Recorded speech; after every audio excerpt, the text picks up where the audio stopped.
யாரா bright of Chennai? இவங்க தான் பிரைட் ஆஃப் சென்னை. நம்ம தான் சென்னையோட பெருமை. எங்க இருந்தா வந்த காசா கிராண்டே அவன் பிரைட் ஆஃப் சென்னையா? அப்ப இந்த பிரைட் ஆஃப் சென்னைக்கு யாரு போறாருன்னா நம்ம உதயநிதி போறாரு.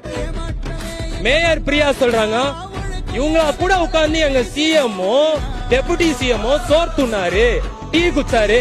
சோறதானே துண்ணாரு, டீயா தானே குச்சாரு, வேற எத்தையும் குடிக்கலையே, வேற எத்தையும் துண்ணலையே. சோறு தானே குத்தீங்க, டீ தானே குச்சாரு, வேற எதனா குத்திட்டீங்களா? அப்ப இதுக்கு என்ன பெருமை? 57ல கண்டுக்கவே இல்ல. இங்க இருக்கிற மொழியாரும் வன்னியரோ நாயுடோ ரெட்டியோ கண்டுக்கல. இதே பறையரோ அருந்ததியரோ பல்லரம் தான் ஓட்டு போட்டு உனக்கு 15 சீட்டு குத்தான் சென்னையில. அதுக்கப்புறம் தான் சென்னையில உனக்கு வந்து அட்ரஸே கிடைச்சது. அட்ரஸ் இல்லாத சுத்தி இந்த பசங்க, அட்ரஸ் இல்லாத சுத்தி இருந்தவங்களுக்கு 57ல சீட்டு குத்து அங்கீகாரம் பண்ணோம். நம்ம தானே பண்ணோம். அண்ணாதுரை பேச்ச கேட்டு நம்ம தானே ஓட்டு போட்டோம். அவர் ஜாதிக்காரன் ஓட்டு போட்டானா? கருணாநிதி அவரோட ஜாதிக்காரங்க ஓட்டு போட்டாங்களா? இல்ல இருந்த ரெட்டிமாரு, நாயுடுகாரன், தேவமாரு, பிள்ளைமாரு அவன் ஓட்டு போட்டானா? கிடையாது.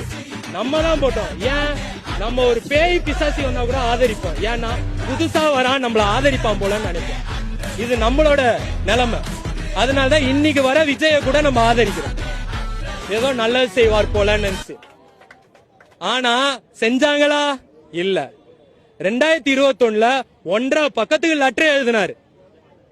எழுதி என்ன கேட்டாரு? இது நியாயமா, அடுக்குமா, சட்டம் இருக்குது, அரசமைப்பு இருக்குது, கோர்ட் இருக்குது, நிதி இருக்குது, நிர்வாகம் இருக்குது, எல்லாம் வந்த பிறகு கண்ட்ரோல் ஆல்ட் டெலிட் மறந்துடுறாரு. பாவம், அவரை குறை சொல்ல முடியாது, மறதி போல. அப்பப்போ ஞாபகப்படுத்துறோம்.